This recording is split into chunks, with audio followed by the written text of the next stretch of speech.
आपके लिए आज प्रैक्टिस सेट 3 लेके उपस्थित हुआ हूँ। ये अगर आप BPSC, JPSC, CLAT, NRA, SSC, CGSL, CHSL, BSSC, SSC, RRB किसी भी कॉम्पिटिटिव एग्ज़ाम का तैयारी कर रहे हैं तो आपके पास कुछ बेसिक नॉलेज होना चाहिए। और उसी के लिए आज हम प्रैक्टिस सेट 3 लाए हैं। आप खुद अपना असेसमेंट कर सकते हैं और देख सकते हैं कि आप कितना बना सकते हैं। तो सबसे पहला सवाल लेते हैं इकोनॉमिक्स से। निम्नलिखित में से किसे ब्रॉड मनी कहा जाता है? Broad money. तो इसका ऑप्शन है M1, M2, M3। ये M3 है, M3 और M4। तो ब्रॉड मनी कहा जाता है M3 को। अब आइए जान लेते हैं कि M1, M2, M3 का कंसेप्ट है क्या। तो एक्चुअली में देखिए, मनी का मेजरमेंट, मनी का जो सप्लाई होता है उसको मेजर करने का 4-5 तरीका है। सबसे पहले को M0 बोलते हैं। M0 बोलते हैं इसको हाई पावर्ड मनी, या फिर ऐसे समझिए कि पैसा जो सर्कुलेशन में हो, परिचालन में हो, और बैंक वो पैसा को RBI के पास डिपॉजिट करके रखा हो, और अन्य जो डिपॉजिट है उसको बोलते हैं। और M1 जो होता है, M1 को हम लोग बोलते हैं नैरो मनी। M1 को क्या बोलते हैं हम लोग? Narrow money. नैरो मनी क्यों बोलते हैं? कि जो करेंसी, जो पैसा पब्लिक के पास है और बैंक में करेंट अकाउंट या सेविंग अकाउंट में जो डिमांड डिपॉजिट। अब आप बोल रहे हो ना कि डिमांड डिपॉजिट क्या होता है? कि वैसा पैसा जो हम अपने सेविंग अकाउंट, करेंट अकाउंट में रखते हैं कि जब चाहे उसको हम निकाल सकते हैं, तो इसलिए इसको नैरो मनी बोलते हैं। और इसमें हमारे पास का पैसा, अब ऐसे समझिए कि M1 1 नंबर, मतलब जो पैसा सर्कुलेशन में हो और जो डिमांड डिपॉजिट के थ्रू बैंक में रखा हुआ हो, चाहे वो करेंट अकाउंट में या सेविंग अकाउंट में, और अन्य जो डिपॉजिट है रिजर्व बैंक के पास, उसको बोलते हैं। अब देखते हैं कि M2 क्या होता है। M2 में क्या करते हैं, जो M1 का पैसा है उसमें अगर पोस्ट ऑफिस के सेविंग अकाउंट में जो पैसा उसको अगर जोड़ दिए, ठीक है, पोस्ट ऑफिस का पैसा जो सेविंग अकाउंट में जमा है उसको अगर जोड़ देते हैं तो M2 हो जाएगा।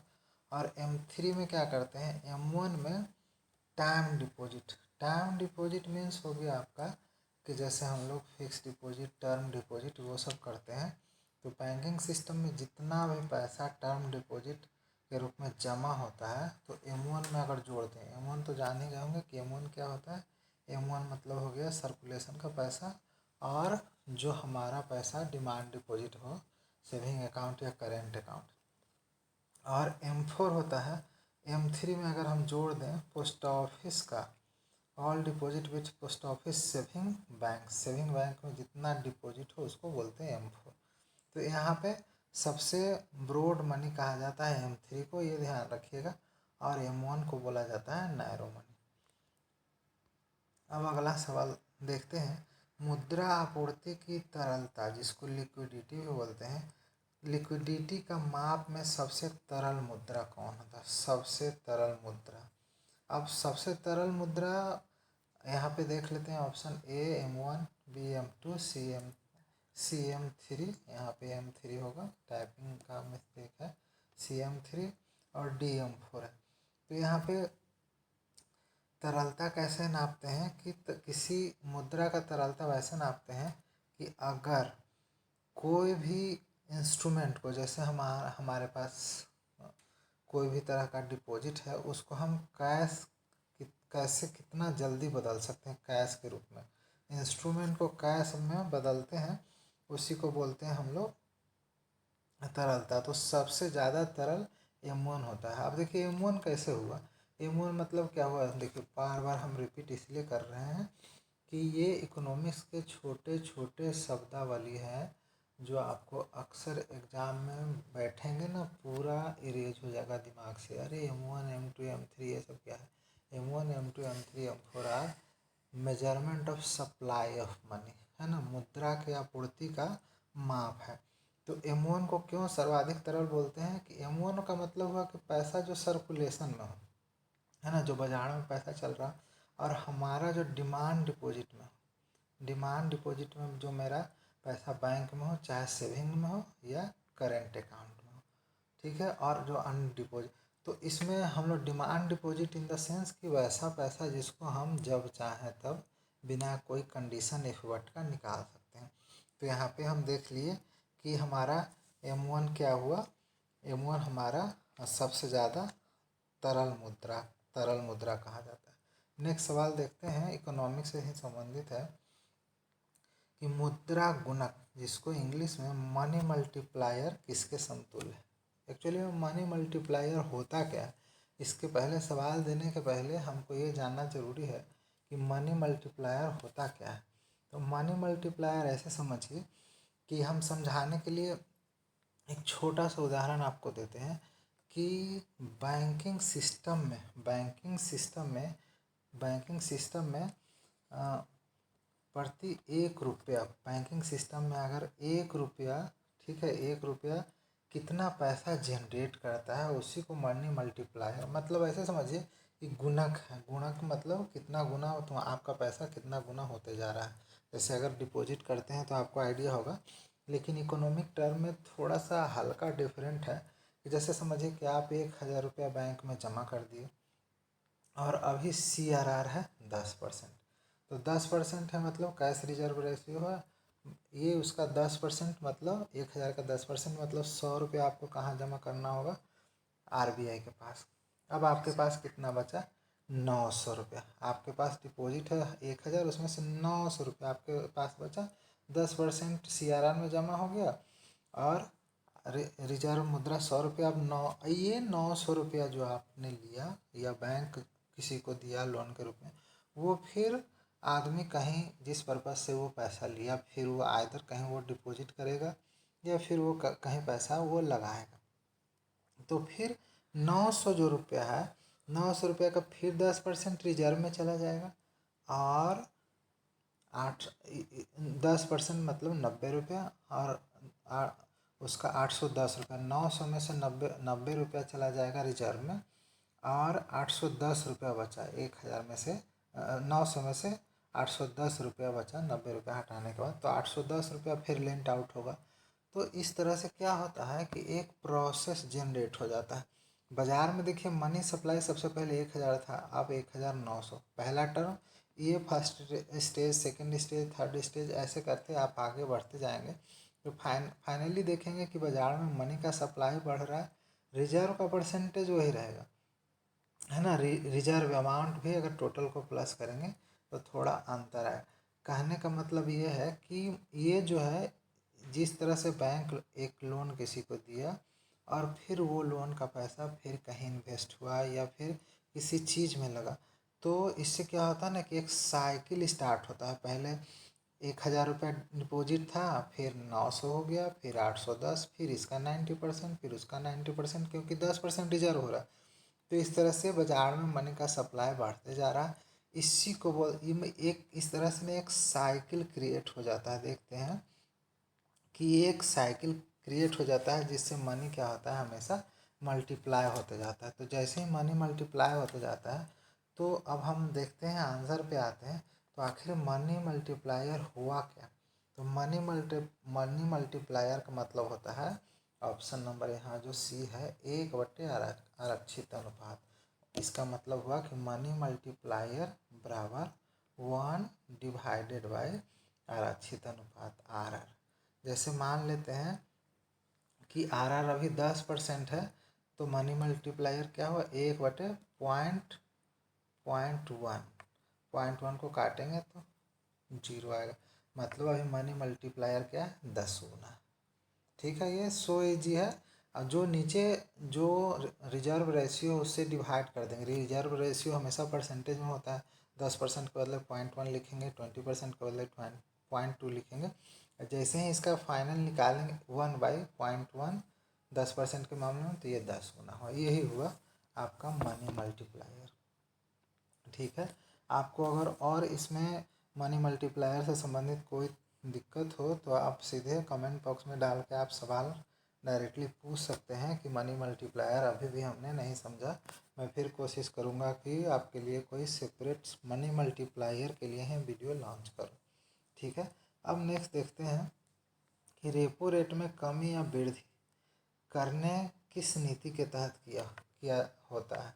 तो रेपो रेट में बढ़ोतरी या कमी, रेपो रेट में बढ़ोतरी या कमी कैसे होता है। तो सबसे पहले उसके पहले ये समझते हैं कि रेपो रेट एक्चुअली में होता क्या है। देखिए, रेपो रेट वह दर है जिस पे केंद्रीय बैंक वाणिज्यिक बैंकों को उधार देती है। ठीक है, वाणिज्यिक बैंक जैसे बैंक हम लोग को लोन देता है तो बैंक भी तो कहीं से पैसा लेता होगा। तो हमारा केंद्रीय बैंक कौन है, आरबीआई, ये पता ही है। आरबीआई से क्या करेगा कि आरबीआई से ये लोन लेगा, बैंक लिया आरबीआई से लोन और वो लोन फिर हम लोग को देता है। और ये काम क्या, इसका मेन पर्पस क्या होता है, ये मुद्रास्फीति नियंत्रण के लिए रिजर्व बैंक द्वारा किया जाता है। तो आप ऐसे समझिए कि अगर सर्कुलेशन में पब्लिक के पास या बैंक ज़्यादा लोन बांट दिया तो पब्लिक के पास ज़्यादा पैसा आ गया। जैसे ही मुद्रा का मात्रा बाजार में बढ़ गया, मुद्रा का मात्रा बाजार में बढ़ गया, इसका मतलब है मुद्रा का वैल्यू कम गया। मुद्रा का वैल्यू कम गया, दैट इज इन्फ्लेशन, उसी को हम लोग मुद्रास्फीति बोलते हैं। तो रिजर्व बैंक क्या करता है कि हमारा जो केंद्रीय बैंक है वो मुद्रास्फीति को नियंत्रण करने के लिए रेपो रेट को कभी बढ़ाएगा कभी घटाएगा। अगर मान लीजिए मुद्रास्फीति बढ़ गया, ठीक है ना, तो मुद्रास्फीति बढ़ गया इसका मतलब है कि बाजार में ज़्यादा पैसा आ गया, तो रिजर्व बैंक क्या करेगा कि उस रेपो रेट को बढ़ा देगा। जिस रेट पे बैंक को पैसा दे रहा है कमर्शियल शेड्यूल कमर्शियल बैंक को, तो अब वो रेट ज़्यादा रिजर्व बैंक ले रहा है तो वो कम उधार लेगा कमर्शियल बैंक, और उसका अगला कंसिक्वेंस क्या होगा कि आम पब्लिक को कम उधार पैसा मिलेगा। और जस्ट इसका उल्टा होता है रिवर्स रेपो रेट। तो अंग्रेजी में एक बार देख लेते हैं। रेपो रेट मतलब rate at which central bank of a country, हमारे यहाँ सेंट्रल बैंक कौन है, RBI, central bank of a country lends money to commercial bank in needs, जब ज़रूरत हो कमर्शियल बैंक उससे पैसा लेता है। ठीक है, तो आप समझ गए हों कि रेपो रेट क्या होता है। और रिवर्स रेपो रेट में क्या होता है कि बैंक के पास ज़्यादा पैसा होता है तो वो पैसा वापस रिजर्व बैंक में जमा कर देता है, वापस कर देता है, या रिजर्व बैंक उसे खरीद ले, वो पैसे को वापस लेता है। तो यहाँ पे हम देखते हैं कि अभी भी हमारा ये जो ऑप्शन के हिसाब से अभी भी सवाल आपका अनसुलझा है। तो रेपो रेट में कमी वृद्धि करना किस नीति के तहत होता है। ए है राजकोषीय नीति, बी मौद्रिक नीति, सी दोनों, और डी इनमें से कोई नहीं। तो यहाँ पे हम जानते हैं कि सही आंसर होगा मौद्रिक नीति। मौद्रिक नीति है जो, ये मौद्रिक नीति का घोषणा कौन करता है, आरबीआई। हमेशा आप सुनेंगे repo rate, reverse repo rate, ये सरकार। और जो राजकोषीय नीति होता है ये काम होता है सरकार का, सरकार ये जारी करेगा राजकोषीय नीति कैसा है ना। उसमें कौन कौन चीज़ वो घटाएगा कौन बढ़ाएगा उस पर फिर कभी चर्चा कर लेंगे। लेकिन यहाँ पे हम देखेंगे कि रेपो रेट में कमी वृद्धि करना मौद्रिक नीति के तहत होता है। अब फिर आगे सवाल देख लेते हैं कि खुले बाजार की क्रियाएं, जिसको इंग्लिश में ओपन मार्केट ऑपरेशंस बोलते हैं, ओपन मार्केट ऑपरेशंस के अंतर्गत देश का केंद्रीय बैंक क्या करता है। आप समझ ही गए होंगे, देश का केंद्रीय बैंक हमारे यहाँ आरबीआई है। ये क्या करता है ओपन मार्केट ऑपरेशंस में, सरकारी प्रतिभूतियों की खरीद बिक्री करता है। दूसरा है ट्रेजरी बिलों की खरीद बिक्री करता है। तीसरा है इसका उद्देश्य मुद्रा आपूर्ति को विनियमित करना, मतलब जो सप्लाई ऑफ मनी है उसको ये रेगुलेट करता है। ठीक है, तो ओपन मार्केट ऑपरेशंस में बैंक क्या क्या करेगा अब आप बताइए कि अगर पहला दूसरा सही है, खरीद प्रतिभूतियों की खरीद बिक्री और ट्रेजरी बिलों की खरीद बिक्री, या दूसरा तीसरा है, पहला तीसरा, या सभी सही है। तो यहाँ हम देखेंगे कि ओपन मार्केट ऑपरेशंस के तहत जो केंद्रीय बैंक होता है वो ये तीनों काम करता है। तो आप ध्यान रखिएगा कि सब एक दूसरे से जुड़ा हुआ है। सरकारी प्रतिभूतियों की खरीद बिक्री रिजर्व बैंक करता है। फिर वही मॉनेटरी पॉलिसी के अंतर्गत ही आता है कि अगर जैसे बाजार में पैसा डालना हो, ठीक है, तो सरकारी प्रतिभूति को वापस क्या करेगा कि पैसा बाजार में दे देगा, प्रतिभूति वापस ले लेगा। ठीक है, अगर सरकारी बाजार में से पैसा डालना हो तो क्या करेगा, प्रतिभूति को रिजर्व बैंक क्या करेगा, प्रतिभूति बेचेगा। तो इस तरह से क्या है कि जो रिजर्व बैंक का, हमारे देश का जो केंद्रीय बैंक है, उसका जो मॉनेटरी पॉलिसी है उसके तहत बाजार में मुद्रा की आपूर्ति को विनियमित करने के लिए इन सारे कार्यों को हमारा देश का केंद्रीय बैंक करता है। तो ये छोटे छोटे शब्द हैं जिनको ध्यान देने से आपका प्रश्न कभी गलत नहीं होगा। फिर आगे हम देखते हैं कि वस्तु एवं सेवा कर किस संविधान संशोधन अधिनियम द्वारा बनाया गया है। ठीक है, तो उसके पहले ये देख लेते हैं कि 100वां संविधान संशोधन 101वां है, 102वां है और 103वां है। तो उसके पहले हम देखते हैं कि इसका सही आंसर कौन होगा। तो इसका सही आंसर होगा 101। अब हमको ये भी जानना ज़रूरी है कि 101 में तो हो गया हमारा जीएसटी का शुरुआत हो गया हमारे देश में। तो ये 100वां संविधान संशोधन अधिनियम क्या है। तो 100वां क्या है कि आप ऐसे समझिए कि बांग्लादेश और हमारे देश भारत में कुछ ज़मीन का लेन देन हुआ था। जैसे होता है ना कि गांव घर में देखते हैं कि कोना इधर का निकला हुआ है तुम्हारे खेत का और तुम्हारे खेत का उधर कोना निकला हुआ, दोनों मिलकर बराबर करते हैं। तो इसी तरह का एक छोटा मोटा कार्य किया गया था। इसमें क्या हुआ था कि इंडिया को 510 एकड़ लैंड मिला और उसके बदले 10,000 एकड़ ज़मीन बांग्लादेश को दिया गया है। इसमें एक्चुअली में क्या हुआ है कि असम, वेस्ट बंगाल, त्रिपुरा और मेघालय है ना, मेघालय इसके आसपास का जो कुछ बाउंड्रीज है ना, उसमें परिवर्तन किया गया है। ये हमारा 100वां संविधान संशोधन। तो ये समझिए कि एक जो हमारा शतक संविधान संशोधन अधिनियम है जो 2015 में पारित हुआ, उसके तहत भारत बांग्लादेश में ज़मीन का कुछ आदान प्रदान एक्सचेंज हुआ, एक्सचेंज ऑफ लैंड। अब हम देखते हैं कि 102वां संविधान संशोधन अधिनियम क्या है। तो इसमें national commission for backward class है ना, राष्ट्रीय पिछड़ा वर्ग आयोग को कॉन्स्टिट्यूशनल स्टेटस दिया गया है।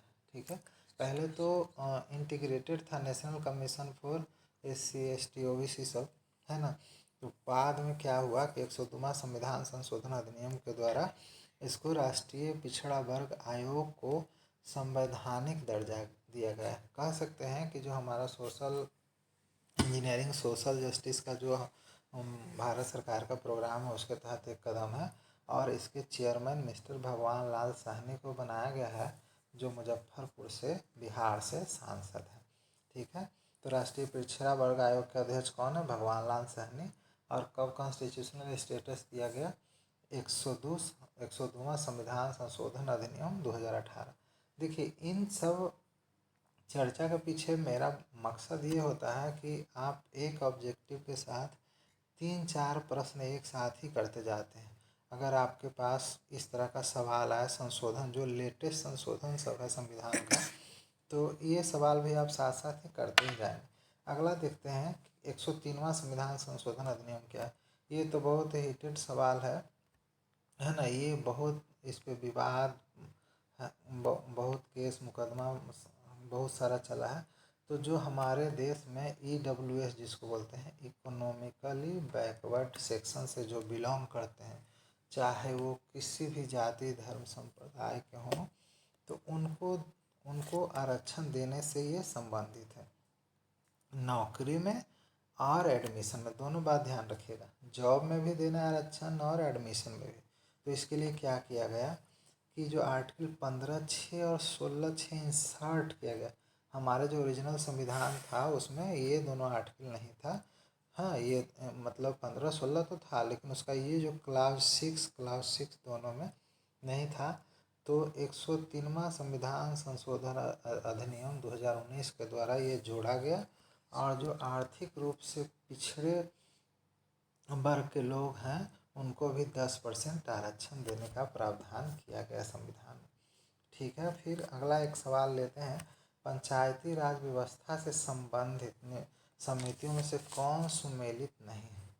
अब कौन सुमेलित नहीं है आपको, तो ये सारे जो है बलवंत राय मेहता। देखिए ये सवाल में यहाँ तो सुमेलित का हम सवाल पूछ रहे हैं, अगर आपको दूसरा तरह से इसी को सवाल पूछ देगा कि इस कमेटी का क्या विशेषता है, इसका क्या विशेषता है, माने इन चारों का अलग अलग विशेषता, या फिर ये पूछा जाएगा कि इसको आप क्रोनोलॉजिकल ऑर्डर में सजाएं, ठीक है ना। तो आप यहाँ देख सकते हैं कि पहले बीए पढ़िए और फिर जीएल पढ़िए, ठीक है। तो इस तरह से आप इसको कोरिलेट करके ध्यान कर रख सकते हैं। लेकिन यहाँ पे जोड़ा लगाने का है तो देखिए बलवंत राय मेहता समिति ध्यान करिए 1556 है, किस अलग है। अशोक मेहता समिति 1977, जीके भी राव समिति 1985, एलएम सिंघवी समिति 1986। तो यहाँ पे सुमेलित कौन सा नहीं है, ये option number A Balwant Rai Mehta committee का गठन 1957 में हुआ था, ठीक है। अब देखते हैं कि बलवंत राय मेहता कमेटी का गठन 1957 में हुआ था। ये बताया था कि 3 टायर पंचायती राज सिस्टम होना था, जैसे ग्राम पंचायत, फिर पंचायत समिति और जिला परिषद। ये तो जानते ही होंगे, पंचायती राज व्यवस्था का चुनाव झारखंड बिहार इस दोनों स्टेट में होता है, तो पता ही होगा कि 3 टायर सिस्टम का मेन रिकमेंडेशन इसका था। जो इम्पोर्टेंट पॉइंट है सिर्फ उसी पे हम यहाँ पे चर्चा कर रहे हैं, और कई रिकमेंडेशंस होंगे, लेकिन जो सबसे महत्वपूर्ण है 3 टायर पंचायती राज सिस्टम कौन दिया, बलवंत राय। फिर अशोक मेहता कमेटी 1977 में गठन हुआ, ये बताया कि भाई 2 टायर ही सिस्टम होना चाहिए। ये जो 3 टायर सिस्टम दिया कि ग्राम पंचायत, पंचायत समिति और जिला परिषद, ये बोला नहीं, 2 ही होना चाहिए, 2 टायर ही होना चाहिए। फिर इसके बाद आया जीवी के राव, जो 1985 में कमेटी का गठित हुआ था। ये बोला ना कि जो डीडीसी जो डिस्ट्रिक्ट डेवलपमेंट कमिश्नर है, ये पोस्ट का क्रिएशन हो और वो जिला परिषद के एग्जीक्यूटिव ऑफिसर होंगे, और पंचायती राज सिस्टम का इलेक्शन रेगुलरली कंडक्ट किया जाए, है ना, 5 साल में, हर 5 साल में इसका चुनाव कराता जाए। तो ये इसका ये भी एक महत्वपूर्ण है। सबसे पहले इन दोनों में ना एक डिफरेंस हमेशा याद रखिएगा कि सबसे महत्वपूर्ण आपका बलवंत राय मेहता है ना, बलवंत राय मेहता में 3 टायर का है और अशोक मेहता में 2 हो गया। फिर इसके बाद गठित हुआ था एलएम सिंघवी कमेटी। ये इसमें है कि इसका मेन रिकमेंडेशन है कि विलेज पंचायत को कुछ फाइनेंस का व्यवस्था के, मान लीजिए बहुत सारा पावर दे दिए, अब पैसा दिए नहीं, फाइनेंशियल कुछ पावर, तो क्या करेंगे। और दूसरा जो सबसे महत्वपूर्ण है वो है जुडिशियल ट्रिब्यूनल्स, ठीक है। तो पंचायती राज से संबंधित जो भी समस्या पंचायती राज के चुनाव से संबंधित, उसके लिए जुडिशियल ट्रिब्यूनल का गठन किया जाए। तो ये हो गया इसका। अब फिर आगे देख लेते हैं, फिर आगे हम देख लेते हैं अगला सवाल देखते हैं, सरकारी उपक्रमों की समिति में कितने सदस्य होते हैं। पहला ऑप्शन है ए 20, दूसरा है 22, सी है 15 और डी है 16। तो जैसा कि हम जानते हैं कि सरकारी उपक्रमों की समिति में 22 सदस्य होते हैं। यहाँ ऑप्शन नंबर बी सही आंसर होगा।